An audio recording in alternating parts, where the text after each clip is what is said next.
yari kuzitwa Kevin. Ni byinshi wamenya ku nkuru idasanzwe ya Nishimwe Naomi mu gitabo yise More Than Crown cyangwa se ibirenze ikamba tugenekeje muri Kinyarwanda. Turi ku itariki 9 z'ukwezi kwa 11 mu mwaka wa 2025. Hasigaye iminsi itari myinshi cyane itarengeje 5 ng'igitabo gishyirwa hanze.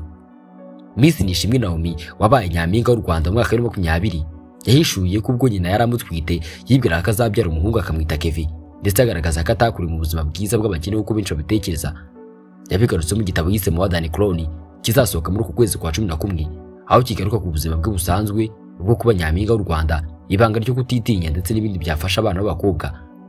Ibikubiye muri iyi nkuru ni ibiri mu ipaji 9 za mbere zagiye hanze mu gitabo More Than Crown. Biteganyijwe ko Miss Naomi azagishyira hanze ku itariki 14 z'ukwezi kwa 11 muri mwaka wa 2025. Muri iki gitabo kigizwe n'amapaji 184, Nishimwe Naomi yavuze ko igihe kimwe umuntu yanditse ku rubuga rwa X amuvuga hagira ati barabana mu bakire nta bibazo baba barahuye nabyo, ndetse ibyo byamusekeje cyane amarara azenga mu maso akibibona. Ati naraturitse ndaseka amarara azenga mu maso nyibona iyo tweet yaba bari babizi. Navutse neza kandi vuba, icyakora isi nasanze ntiyari shyashya. Niho yahereye ateruye inkuru ye iri muri iki gitabo avuga ko nyina yamaze amezi 9 abwira umwisi n'umugenzi ko akana gatera umugeri mu nda twite ari agahungu, ndetse akavuga ko inda ye itamuruhije nk'iy'abavandimwe be Katia na Brenda. Ati iyo abaturanyi babazaga mama wanjye izina zanyita yaramwenyuraga akavuga ko ari ibanga rya papa gusa. Yatangiye kwitegura agura utwenda tw'abana tw'ubururu, kuboha udusogisi two kuzanyambika, ashyira byose mu gikapu cyanditseho baby boy, umwana w'umuhungu. Arafunga. Bari barateganyije ko izina nzahabwa ari Kevin. Nishimwe Naomi warushinze mu mpera za 2024 yagaragaje ko azwiho gutungura benshi mu gukora ibintu uko batari babyiteze, ahubwo akabikora mu buryo bwe. Ati naje mu isi nkora ibintu mu buryo bwanjye. Izina ryanjye ryagombaga kuba Kevin, ariko nitwa Naomi Nishimwe. Hari umugani udasanzwe wa Kinyarwanda uvuga ngo so nta kwanga kwita nabi, ariko igisobanuro cya Nishimwe kirumvikana. Imana Nishimwe.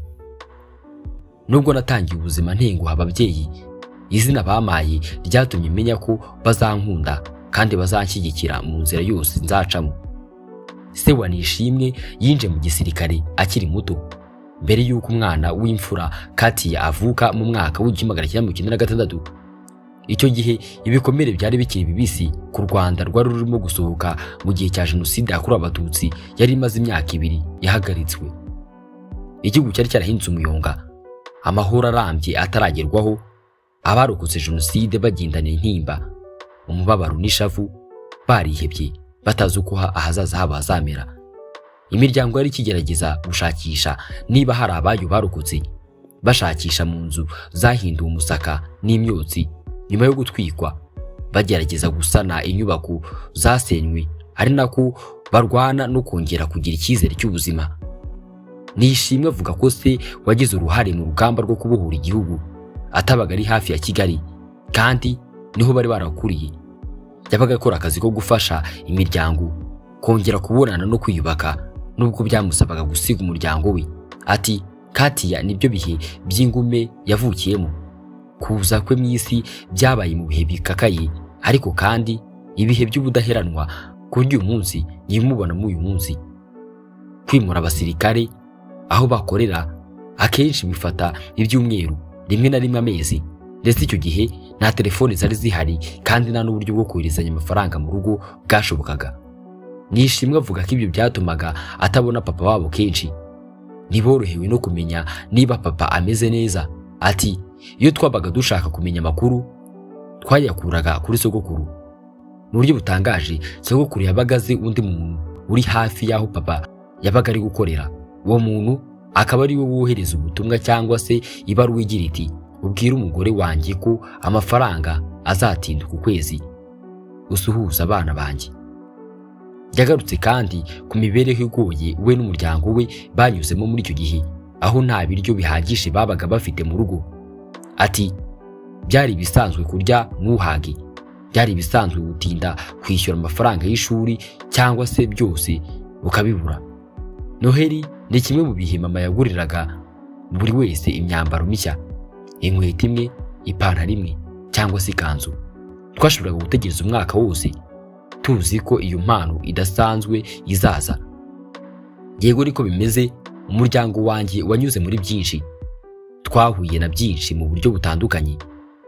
Abaturanyi banjye, inshuti zanjye, buri wese wari uruhande rwanjye, twese ntitwari tworohewe.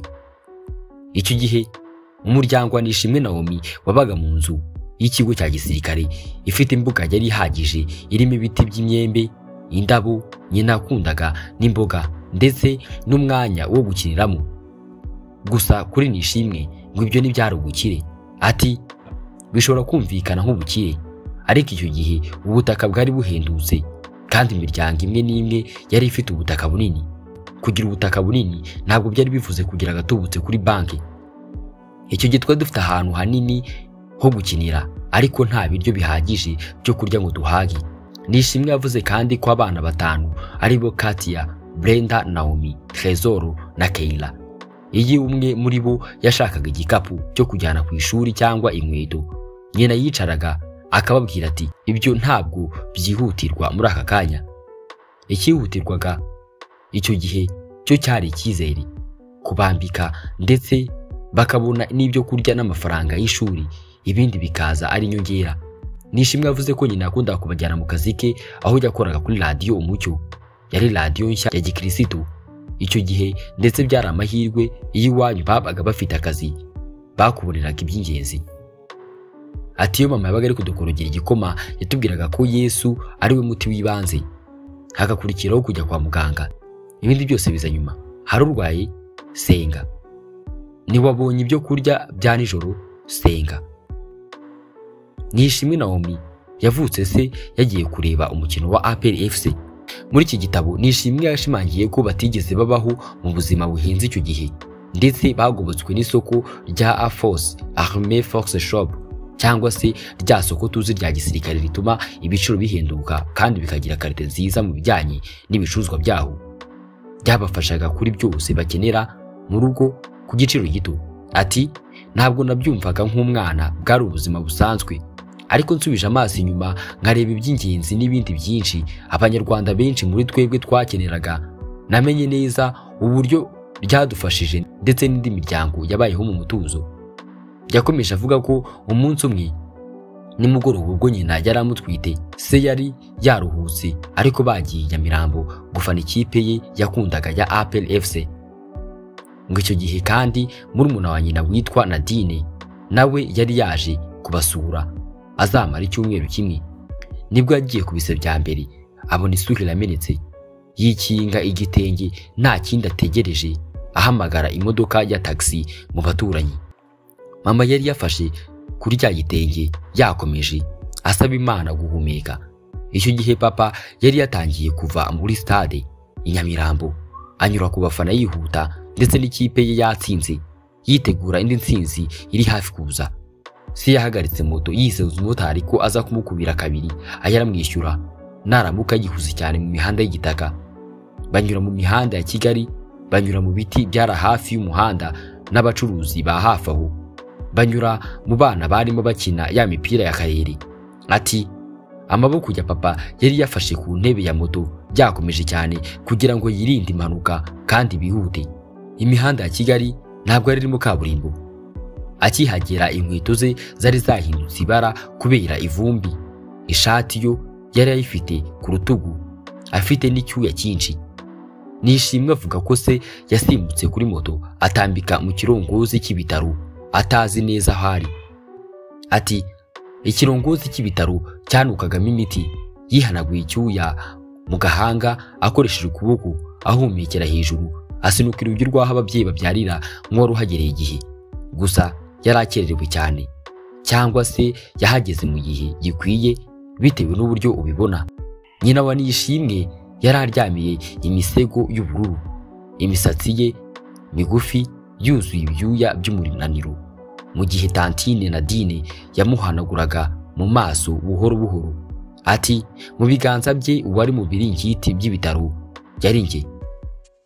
Nari muto nsakuza nkaho ari ubwo nyihagera, birumvikana ko ntari Keve. Umuforomokazi yarasetse agira ati umugore wawe ntiyatindijemo afande, yasunitse rimwe umukobwa wawe abaraje.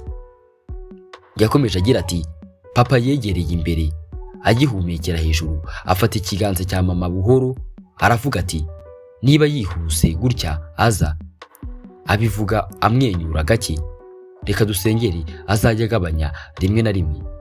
Nishimwe avuga ko iryo sengesho ntiryigeze risubizwa. Ati mama akunda kuvuga ko nasohotse nk'isasu kandi n'ubu mvuga nka mashini gani. Papa yampimbye mubu, bivuga umubu mu Kinyarwanda, kubera ko uburyo amagambo yanjye yakwirakwiye inzu yose, yewe n'iy'abandi bose baryamye.